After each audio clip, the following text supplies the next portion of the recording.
There's this thing that happens early in dating that most guys don't fully understand until they've already lost someone they really liked. You meet a woman, things feel genuinely good. There's a spark. She's laughing at your texts. She's initiating plans. You feel that rare kind of mutual interest that doesn't come around that often. And so, naturally, you lean in. You respond fast. You make yourself open. You show up fully. Because that's what a good person does, right? If you like someone, you show them. And then, slowly, almost imperceptibly, something shifts. She starts responding a little slower. Her energy gets a little flatter. The plans that used to feel easy now feel like you're pulling on a rope that's going slack. And you don't know what changed because nothing changed. You didn't do anything wrong. You were just there. I want to talk about that today because I think a lot of guys carry this quietly, and it genuinely messes with their heads, and they deserve an honest answer.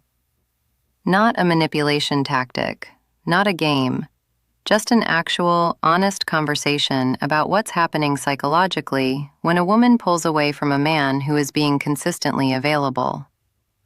So, let me start by saying something that might feel uncomfortable at first. Availability itself is not the problem.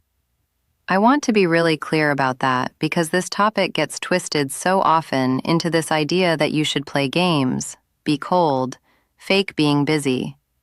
That's not what I'm talking about. The issue is never that you were available. The issue is what your availability communicated about how you felt about yourself and your own life. Here's what I mean. When someone new enters your life and they immediately become the center of your emotional world, even without realizing it, the dynamic shifts. Not because she suddenly finds you less attractive physically, or suddenly decides she doesn't like your personality. It's subtler than that. It's more about what she starts to feel when she's around you or when she thinks about you. And one of the feelings that creeps in when someone is too available, too eager, too present before a real bond has had time to form, is a quiet but very real loss of excitement. I used to think excitement was just about chemistry, that it was either there or it wasn't. But I've come to understand that excitement in early dating is hugely connected to uncertainty. Not cruelty, not playing games.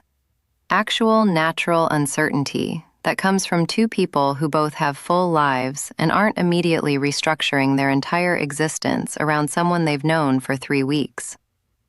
When there's no uncertainty, when the outcome feels totally guaranteed, something in the human brain just quiets down. It's like the difference between a song that's been on in the background all day versus a song that suddenly comes on that you weren't expecting. Same song, completely different feeling. Availability without a sense of your own separateness basically turns you into background noise. And she doesn't even mean to do that. And you haven't done anything wrong. But it happens almost automatically. Now, here's the part I think is really worth sitting with. It's not that she's testing you or playing games. Most of the time, she isn't consciously doing anything at all. The pullback is often instinctive. She senses something, and she can't fully articulate it. Sometimes she'll even feel a little guilty about it, because from the outside, you've done everything right. You've been kind, consistent, present. And yet, she starts to feel this low-level pressure, this sense of weight that's hard to explain. And what I want you to understand is that feeling for her often has less to do with you and more to do with what your availability is reflecting back at her. Because when someone shows up with no real friction, no real life pulling at them in other directions, no sense that they have things they care about outside of you, it puts her in a strange position. She becomes responsible for your emotional state without agreeing to that. And that's a lot to carry when you're still just figuring out if you even like someone. I've talked to so many women about this over the years, including processing my own dynamics in past relationships. And the way it gets described is usually something like feeling a little suffocated before things have even really started. or feeling like she has to be careful with her responses, because any sign of warmth will be met with 10 signs of enthusiasm.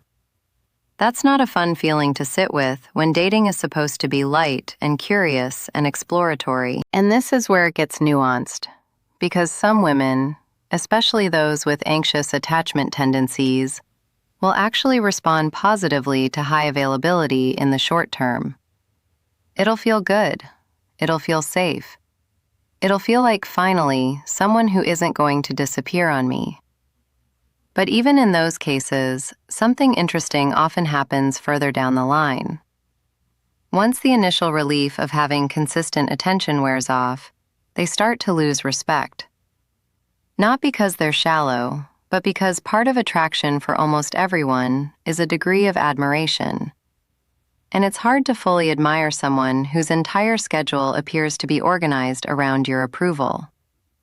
There's this balance that I think is genuinely hard to describe without it sounding like a tactic, but I'll try. It's the difference between a man who clearly wants you and a man who clearly needs you. Both are present, both are warm, but one of them has a gravity to himself. He has things he cares about. He has places he's going. He's happy to include you in that life, but you can feel that the life existed before you arrived and will keep moving whether or not you show up. That quality, that quiet self-sufficiency, is not coldness. It's not aloofness. It's one of the most naturally attractive things a person can embody. And it's impossible to fake it sustainably. It has to actually be true. So, when I work through this with guys, the conversation usually arrives at the same place. It's not about texting less or manufacturing delays or any of that. It's about genuinely asking yourself whether your life outside of this person is something you're actually invested in. Your friendships, your work, your creative outlets, your physical health, your goals. Not because she needs to see that you're busy, but because if those things are real and present, your availability naturally regulates itself. You're not sitting by the phone because you have things to do that matter to you, and the energy she gets from you is the energy of someone who has chosen to make time, not someone who had nothing else to do with it. That shift is massive. The same action, making plans, sending a message, showing up, lands completely differently depending on which version of yourself is behind it. And she can feel that difference even when she can't name it. I also want to gently address something. Sometimes when a guy hears this, there's a part of him that feels a little angry about it.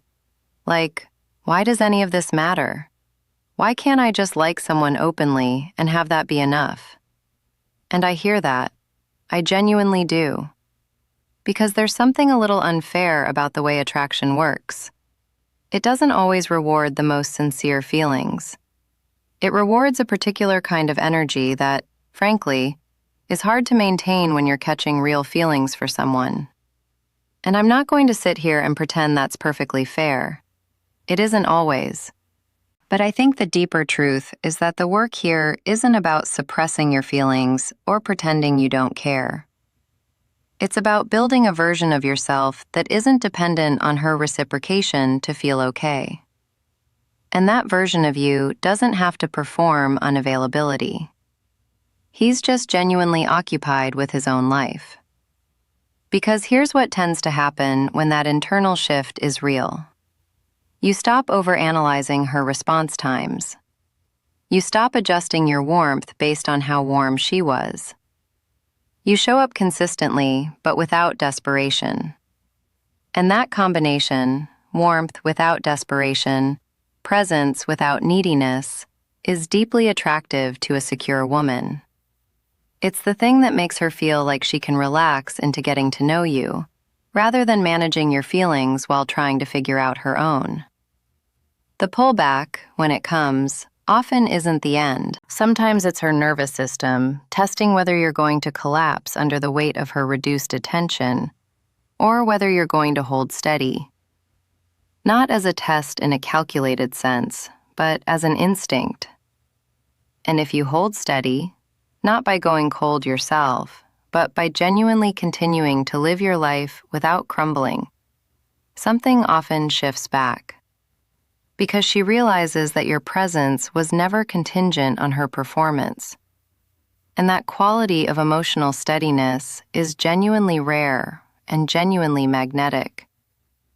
This is actually something I had to understand through some of my own past experiences, too. There was a dynamic I watched unfold where someone I cared about became so focused on what I was feeling in response to him that his own life became kind of invisible. And I found myself not pulling away because I didn't like him. I pulled away because I started to feel like I was his emotional weather. Every time I was warm, things were sunny. Every time I was even slightly neutral, I could feel the anxiety. And eventually, I stopped wanting to be that powerful in someone else's inner world because it felt like too much pressure to always show up perfectly. The guys who hold attention in a real way, the ones who women find themselves thinking about, talking about, staying curious about, aren't necessarily the most attractive or the most charming or even the funniest. They're the ones who feel genuinely self-contained, who like you clearly, but who would be fine either way. Not indifferent, not avoidant, just okay in themselves. And that particular combination of warmth and ease is the thing that keeps attraction alive over time in a way that availability alone never can. So if you're in the middle of this right now, if you can feel someone pulling back and you're trying to figure out whether to press in or pull back or say something or stay quiet, my honest suggestion is to first turn toward yourself, not away from her, not to play games, but toward your own life.